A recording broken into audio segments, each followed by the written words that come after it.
நீதானே பொஞ்சாதி போட்டோஷூட் நானே உன் சரிபாதி நீதானே பொஞ்சாதி நானே உன் சரிபாதி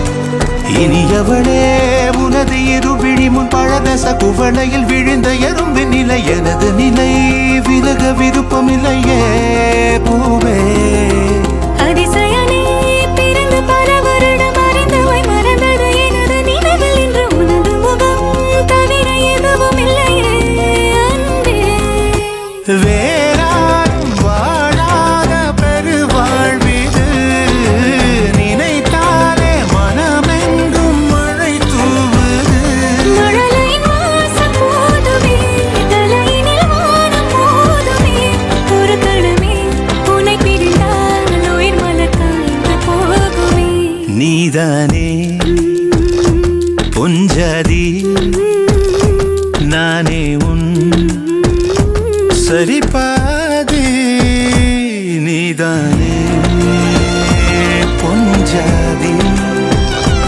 நானே உன் சரிபாதி வானே வானே வானே நானும் மேகம் தானே என்னருகிலே கண்ணருகிலே நீ வேண்டுமே மண்ணடியிலும் முன்னருகிலே நான் வேண்டுமே சொல்ல முடியாத காதலும் சொல்லடங்காத நேசமும் எண்ண முடியாத ஆசையும் உன்னிடத்தில் தோன்றுதே நீதானே பொஞ்சாதி நானே உன் சரிபாதி நீதானே பொஞ்சாதி நானே உன் சரிபாதி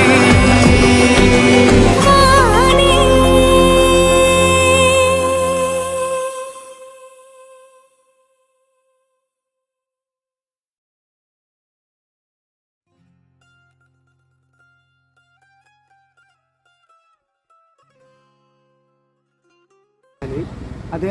അദ്ദേഹത്തിന് ഏറ്റവും പ്രസിദ്ധമായ നോവൽ നാടൻ പ്രേമം എഴുതിയത് ഈ പശ്ചാത്തലത്തിൽ എഴുതിയുണ്ട്. അതിൻ്റെ കഥാപാത്രങ്ങൾ ഈ മുക്കം പ്രദേശത്തും ഇവിടെ ഈ ഇരുവഞ്ഞിപ്പുഴയുടെ തീരത്തും ഒക്കെയുള്ള കഥാപാത്രങ്ങളാണ്. രണ്ട് പുഴയുടെ സംഘമാണ് നേരെ അങ്ങോട്ട് ചെന്നാൽ ആ പാലത്തിനടിയിൽ നമുക്ക് കാണുന്നത്. ഒന്ന് ഇരുവഞ്ഞിയും ഇത് ചെറുപുഴയും. അപ്പോൾ ഇന്ന് കാരശ്ശേരി പഞ്ചായത്തിൻ്റെ ടൂറിസ്റ്റ് കേന്ദ്രമായി തിരഞ്ഞെടുത്തിട്ടുണ്ട്. അതേപോലെ ജൈവ വൈവിധ്യ പാർക്കാക്കി ഇത് തിരഞ്ഞെടുത്തിട്ടുണ്ട്. ഇനി അടുത്ത് നിങ്ങൾ വരുമ്പോൾ ഇത് മനോഹരമായ ഒരു പാർക്കായി മാറും. 6 ലക്ഷം രൂപ പഞ്ചായത്തിന് അനുവദിച്ചിട്ടുണ്ട്. കുട്ടികൾക്ക് ഊഞ്ഞാൽ, കളിക്കാനുള്ള സൗകര്യങ്ങൾ, ഇരിക്കാനുള്ള ഇരിപ്പിടങ്ങൾ, ഇപ്പോൾ തന്നെ ധാരാളം ആളുകൾ